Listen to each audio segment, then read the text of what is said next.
Well, Now Pensions is the offshoot of a Danish pensions institute, non-profit making, which does 80% of the second level pensions in Denmark.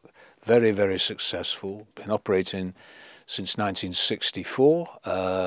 Board is 50-50, union employer, hasn't mentioned any profits.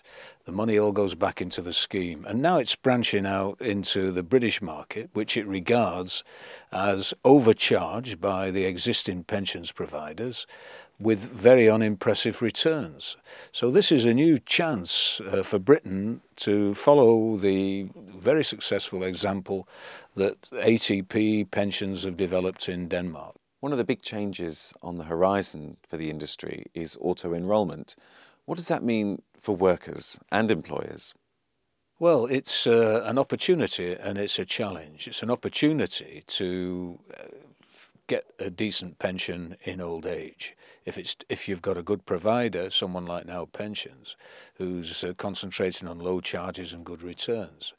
But it's a challenge too, because you're going to have less money in your pay packet at the end of the week, because this is a kind of compulsory savings scheme that's being introduced, and by 2018, for most of the workers concerned, it'll be 5% that you're contributing to the pension. So it'll be a bit of a shock. Now, you're a trustee director with Now Pensions. Why did you join the company?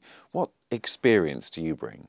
Well, I've long been impressed from a trade union point of view with the Scandinavian pension system and the fact that it provides very strong pensions and quite generous pensions, which have been saved for earlier in life.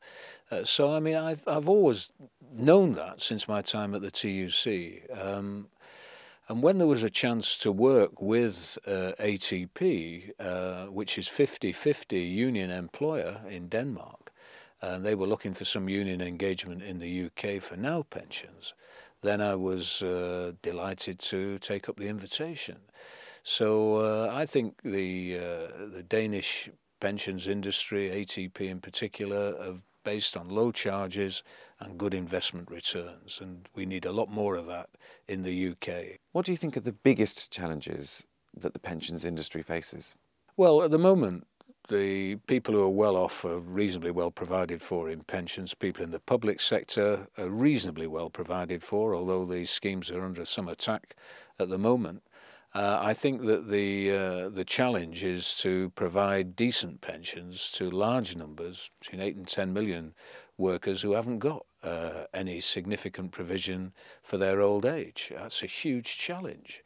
And it's one which I think both the Conservative Party and the Coalition and the Labour Party have faced up to. It's an area where we've not been successful, and we need to get better at it as people live longer and will expect some greater comfort in their old age than perhaps that they can look forward to at the moment.